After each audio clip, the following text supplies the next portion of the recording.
This is Back Talk by Successful Black Parenting Magazine, the most listened to podcast for parents by parents. Hey there, everyone, and thank you for listening to Back Talk by Successful Black Parenting Magazine, the podcast talk show for parents. I'm Janice Robinson Celeste, your host and publisher of Successful Black Parenting Magazine. I want you to tell all of your friends and followers about the show. So go to our Facebook page if you're not there already for Successful Black Parenting and share the link with your followers right now. Go ahead, go there, go do that. And let people know you're joining us. Even better, you can click the options and start a watch party. That's those three little dots in the top right-hand corner of the post on our Facebook page, and then hit other options, and you'll be able to start a watch party and bring all your friends into our conversation. In addition, to make it even better, you can comment on Facebook, and I will post the best comments live on air. So it's interactive. You don't have to just sit here and listen to us. You can come on when we're on live and just put your questions, but know that it can take a while for your questions to populate in the backstage area. So ask any questions early. Don't wait. And know that our hashtag for the show is hashtag BagTalk.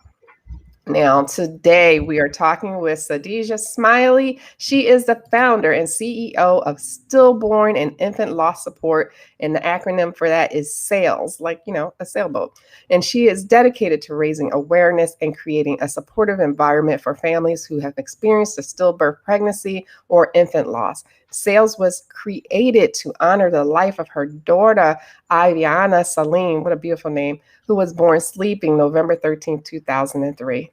Sadija has spent the last 18 years serving in a nonprofit organizations to improve the quality of life and outcomes for underserved minority and low-income communities. Welcome. We're so glad to have you, Sadija. How are you? Thank you. Thank you for having me. I'm well. I'm excited to be here today.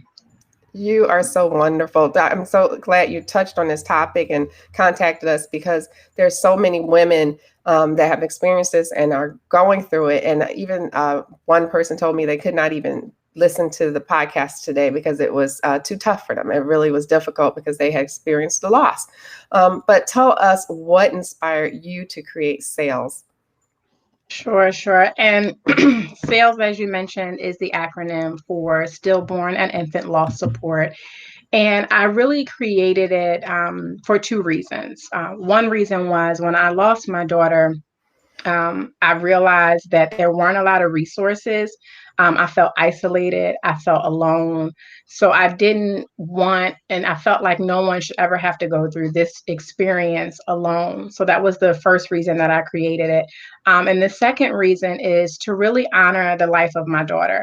One of the things when you have this type of experience is that because you as the mother carried the baby and the father, the parents are closest to the baby because the baby has grown with them over that time.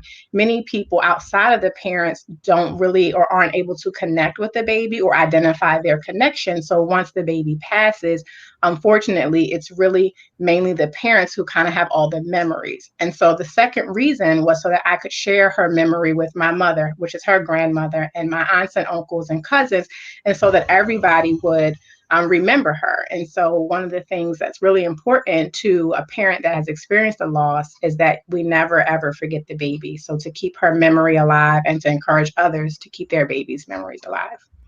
Now, can I ask you, was she a stillbirth, or was she born as a live birth and then you lost her? What was your story? So she actually passed away in utero. I was 36 weeks pregnant, and she passed away. I've noticed that her movement had slowed. I wasn't quite sure why. When I got to the hospital on the 12th, she was born on the 13th. On the 12th, when I got to the hospital and they did the ultrasound, that was when they told me that they couldn't find the heartbeat. And so she passed in utero, and I still had to go through the labor and delivery process and contractions and that whole process. But she was delivered what I like to call sleeping, which is stillborn. I'm so sorry. Can you tell our audience who might not know what a stillbirth is? Because a lot of people don't understand. They know that it has to do with the baby passing. Just talk about that a little bit. Sure. With pregnancy loss, there's kind of almost like stages. And so people often hear about a miscarriage. And so miscarriages are when the baby passes away prior to 20 weeks. Anything greater than 20 weeks is what a stillbirth is, the medical term for the stillbirth. And then you have stillbirths classified in three different ways: early, term, and late. And so an early stillbirth is between 20 and 27 weeks, and then 28 to 36 weeks is your late, and then your term stillbirth is 37 and greater. As we know, women typically carry a child for 40 weeks. Right. I read that 71 stillborn babies are in the United States daily. That's what we have, 71 a day. That's a lot of people going through this. And I imagine, especially as the time goes on, I imagine it's never easy, but especially after you've carried it for as much as you carried your daughter for, that you are bonded already. You're attached and you're looking for all the movements and talking to your baby. So I can't imagine what you've been through. So I definitely, I give you my condolences. I just cannot imagine the loss that you felt. But what can family and friends do to support someone who has experienced this type of loss? Because many times we're lost for words. We don't know what to do or say except for "I'm sorry." Yeah, and one thing really quickly before I answer your question, you mentioned about 70. So 1 in 4 pregnancies actually end in a loss. And every year in the United States, about 25,000 babies are stillborn. And so even though the numbers, are huge and astounding, what I really like to do is hone in and express and have people think about the faces and the families attached to those numbers. Mm-hmm. While there's 25,000 babies every year, those 25,000 babies are attached to 25,000 families. So it's not just, the parent, you have the mother, the father, the grandmother, the grandparents. So when you think about that number, it's huge. It's, the babies are attached. Some families have 4 grandparents and a host of aunts and uncles, and so all of those individuals in the family are impacted by that loss. But to answer your question, one of the main things that I think family and friends can do is just be there. Like you said, oftentimes people don't know what to say, and it's really okay to say, I don't know what to say. I want to be here for you. I don't know what to say, because we appreciate the presence, because it's uncomfortable. Like you said, you had a guest who is not yet ready to listen to a podcast like this. And so just imagine those people who love you and care for you. They don't want to see you hurting. They don't want you to cry. And oftentimes they'll, try to cheer you up. It's okay. And people make mistakes and say things that they feel like are helpful, but they're really harmful. So if you don't know what to say, just say, I don't know what to say, but I'm going to sit here with you, and be okay and comfortable with being uncomfortable, because it's a very uncomfortable situation to sit with someone who has just lost their baby, to watch them grieve and mourn and experience so much pain. And, the other person may feel helpless. Sit there with them. You can watch TV. You can hug them, get some popcorn. We really just want presence, because at that time we feel very lonely. We feel like we have the plague and people don't want to come near us. We feel as though we're being avoided. So really just surrounding your friend or your family member with love and presence is key. Can you give me an example of some of the things people say that they might think is helpful, but is actually not? Because I'm sure people put their foot in their mouths, Yes. And I will also give you an option of what they can say instead that almost conveys kind of the same message. Okay. One of the things that many people say, and they don't realize it, is God had a plan. And, we all have spiritual connections and faith and beliefs. And we know that God or your higher power does have a plan. But saying something like that, his plan was not for me to carry a baby for 9 months and not bring her home. That sounds cruel. So to tell someone that God had plans and he needed another angel, and then we feel like, well, why didn't he take yours? Why did he have to take my baby? And so some better things to say is simply, I know this is hard for you. People often say, I know how you feel. My grandfather passed away or my grandmother passed away. One, you don't know how I feel. Even if you experienced it, even for me, I know how it felt for me, but I can't tell another woman I know how she feels because I don't. Everybody experiences, everybody's experience is different. So don't tell them you know how you feel. Don't compare your loss with their loss. Like I said, you lost your grandmother, your grandfather, because it's totally different. While we are sad and we have condolences for the other person, at this time, it's my time to grieve, and I'm worried about my child and how I feel. Let's not make this about you. Although they have good intentions, right? They're just trying to share that they've experienced some things and they've gotten over it. One of the other hurtful things is at anything that starts with at least you have other children. At least you can get pregnant. At least this. It minimizes the pain that we're experiencing, and you totally cancel out the fact that this is still my child, and whether I have 5 children or 20 children, no one wants to lose any of them. Yeah. So those are some of the main things that a lot of people say. I had a feeling that was what you were going to say, because it's like you said, they don't know what to say. So a lot of times they'll put their foot in their mouths, and maybe even as they're saying it or after, they're like, well, I shouldn't have said that, Yeah. but then it's too late. It's already been released. So let me ask you, how did you get through your pregnancy loss? Because you said you were by yourself at this time, pretty much, or you felt alone, and you started this whole organization because of that. How did you manage? I have to be honest, when I'm talking with people, I always explain it wasn't easy. And, this week, 3 days ago, was the 16th anniversary of my daughter's angelversary on Wednesday. So it took me a really long time to get to a point where, one, I could talk about it. I did have another daughter almost a year to date, right after I lost my first daughter. And so even though I was caring for my other daughter, those first 5 years are kind of a blur for me. I was just, I guess, on autopilot. I was in college, so I still had to, I was in my third year, my junior year. So I wanted to go back. I wanted to finish. So I was going to school. I got pregnant again. I was trying to make sure that I got through that pregnancy. And so I was just going, going, going. And then at some point I had to face the pain and the fact that, I was without my baby. And once I decided that, okay, I have to deal with this.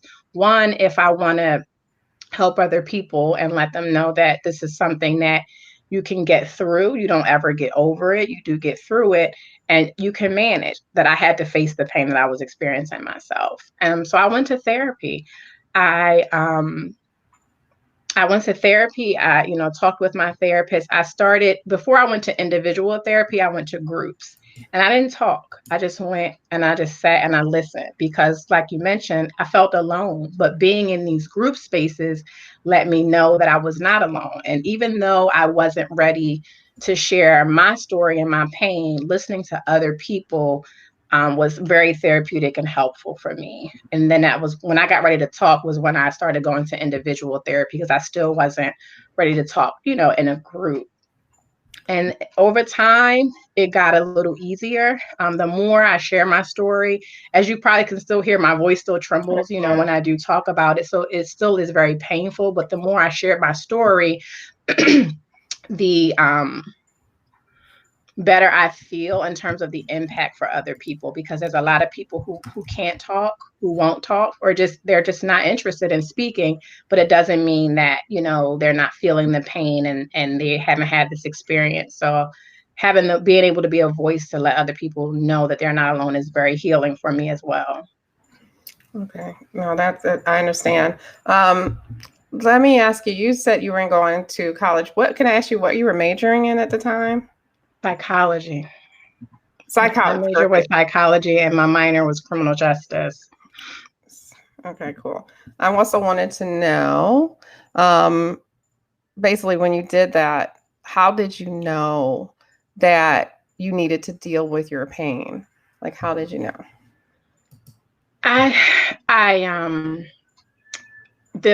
My mental health was severely declining. I couldn't concentrate.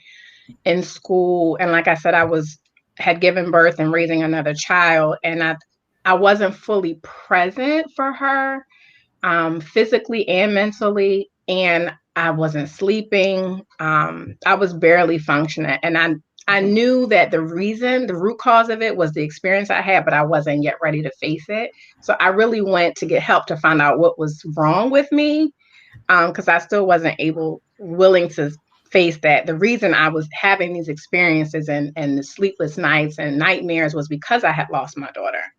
So it's a really difficult experience, and you can almost get sucked into it, because people don't often think about or realize that when you lose a baby, it's not just losing that baby, right? You've lost kindergarten, you've lost first tooth, first steps, proms, wedding. Like, it's a whole lifetime that you're grieving and you're mourning, not just the baby. Just hold on one second. I'm gonna have to block somebody, it looks like, because I've never had anybody so insensitive. I'm sorry about this. I'm gonna take a break, because you guys know we have a lot of evil in this world, and I won't mention, but I'm gonna, dude, you're gonna be blocked. I just need you to know that. Yeah, you cannot be on this page doing this. I just need you to know that. So, yeah, goodbye. Have a good day, and don't come back. You're not welcome here. Not sure if I can do this right this second, but either way, he will be gone. If I can't do it right now, just ignore it, and I'll get to it. And I apologize. You know, we have evil, right? Yeah. So just ignore that. So you did have other children, and how do you have? You have a daughter, as I understand. You said you have a daughter. Two. Yes, I have two rainbow girls. babies. How old are they? 15. She just turned 15, and then my youngest is 10.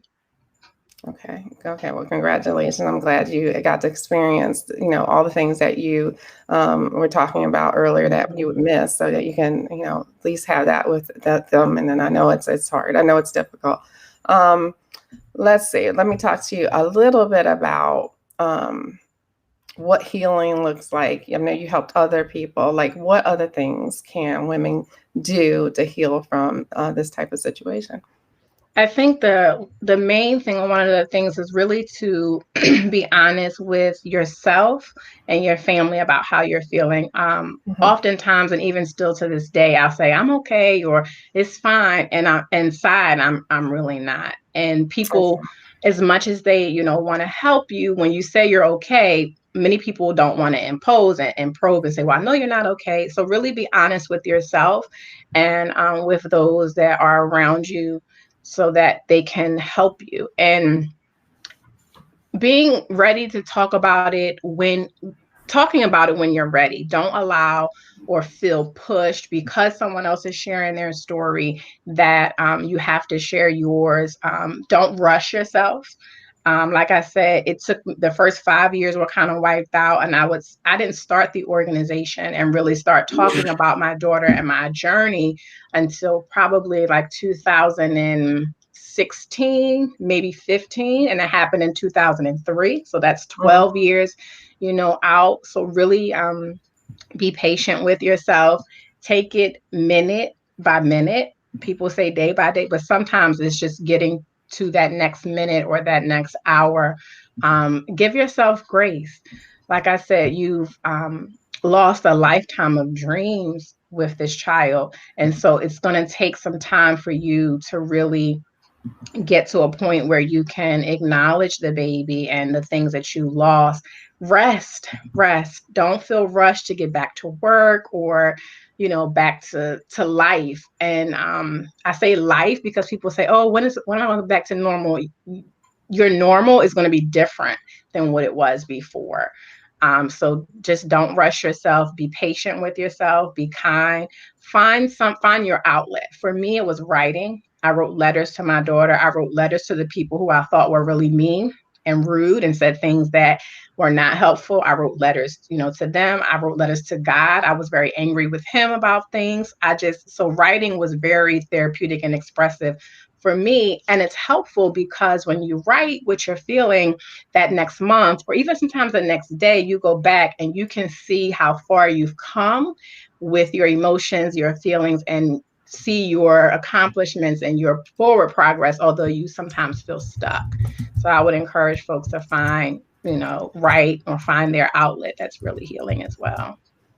Good. I think all those things are really appropriate and perfect. We have one person here I want to put up. She said she lost her grandson, which is, like you said, a different experience than from mom to grandparents. But like you said, they're all involved, right?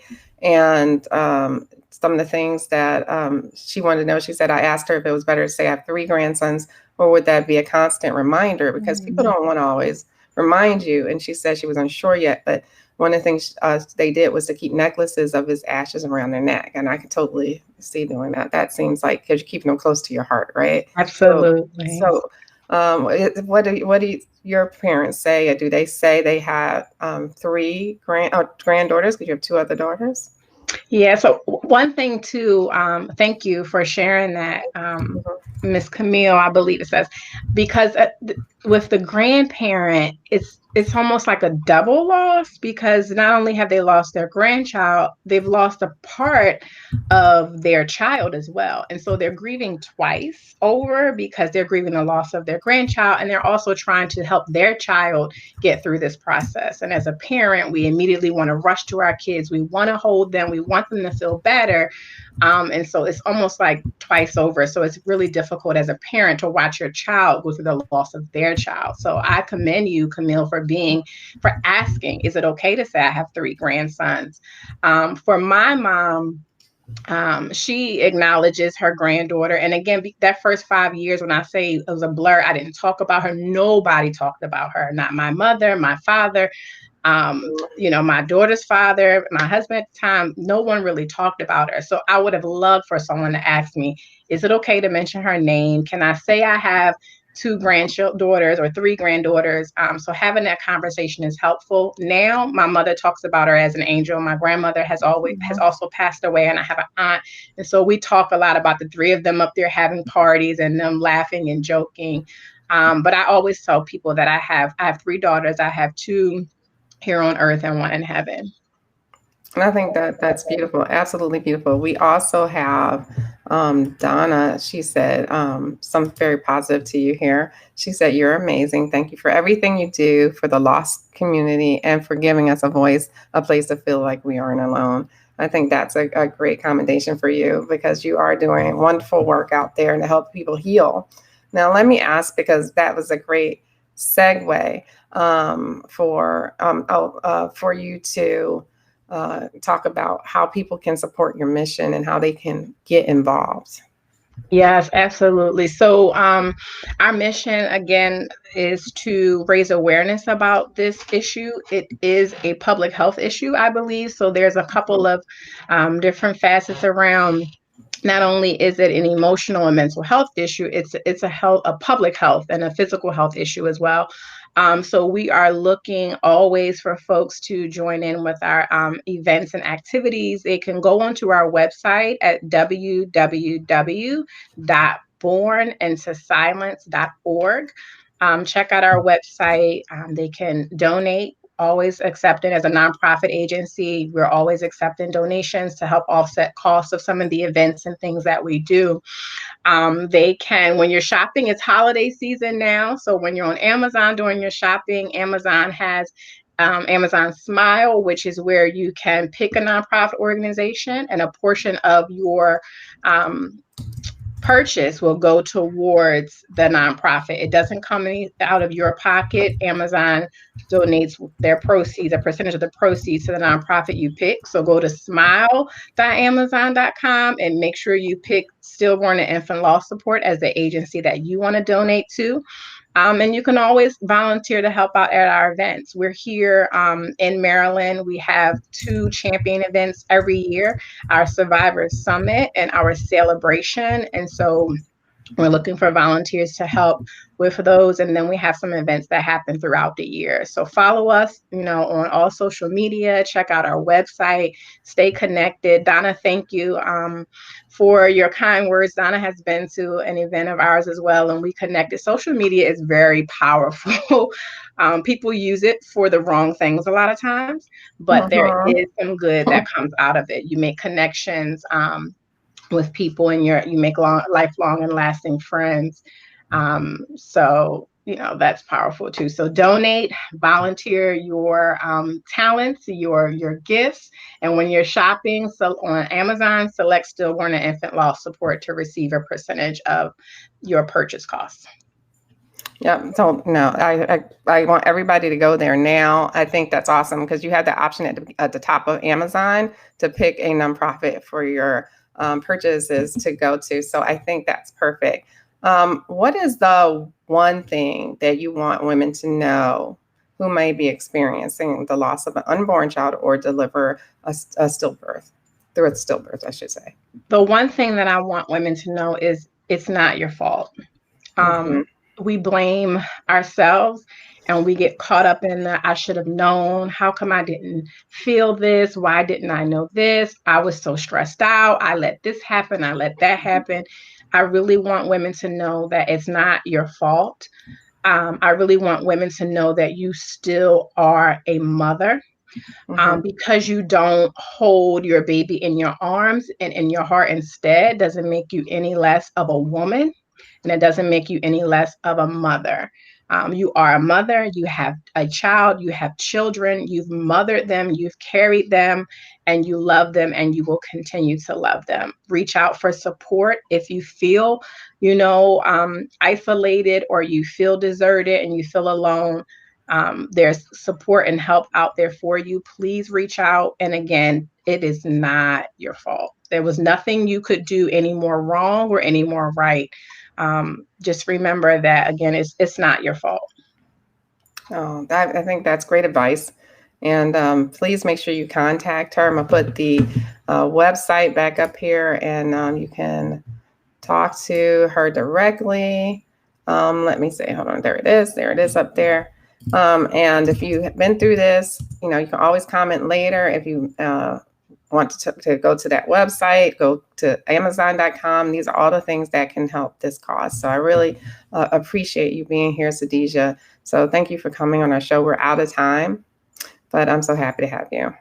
Thank you. And thank you for having me and allowing me to speak for other mothers and put a voice to the experience. And we are mothers. We are still mothers. Thank you. Oh, right. Well, I would love to have you back again to talk about this for even further, because it seemed like the time just went, didn't it? It just went so fast. And I want to thank you all for who participated, asked questions, those who are listening to the audio podcast. Thank you all for joining Successful Black Parenting Magazine and Back Talk, the podcast talk show for parents. You're awesome for being part of our extended family. If you missed part of the show, no worries. You can just wait a few minutes and click the replay of this podcast. Share it with anyone who needs to hear it. And, everyone knows someone who needs to hear this, because as you said, it's, 1 in 4 people lose their child in some sort of pregnancy loss, whether it's early on or later on with a stillbirth. So this is our last broadcast for the year. I will be on hiatus until the end of January because of the holidays. I take a long vacation, y'all. So catch up and share our previous podcasts with friends, host watch parties. You can do that even with the older ones on Facebook, and let me know what you think. I loved getting this feedback from you guys, so I know what you want to hear, what you want to see. I want to make sure I give you exactly what it is you need. So go to our Facebook page at Black Parenting One and sign up for notifications so you don't miss when I go live in 2020. And one more thing. Don't forget to follow us on Twitter and Facebook at Black Parenting One. You can remember one because we were the first national parenting magazine imprint ever. And on Instagram at Black Parenting Magazine. Our website is also full of good content to help you to not just survive. We want you to thrive, guys. So I'm going to put our website up here too. And be sure to rate our podcast. Until next time, take care of yourself, because you never know when the world will need you. So guys, see you later. Thank you all. Bye-bye.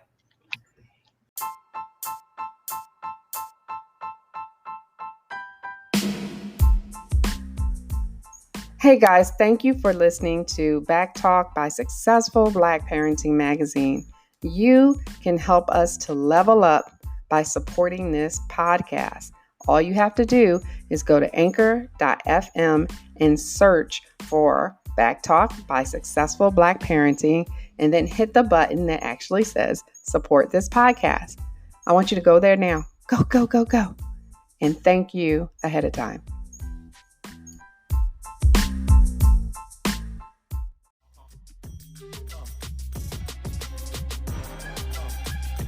Thanks for tuning in to Back Talk by Successful Black Parenting Magazine. We'll see you soon.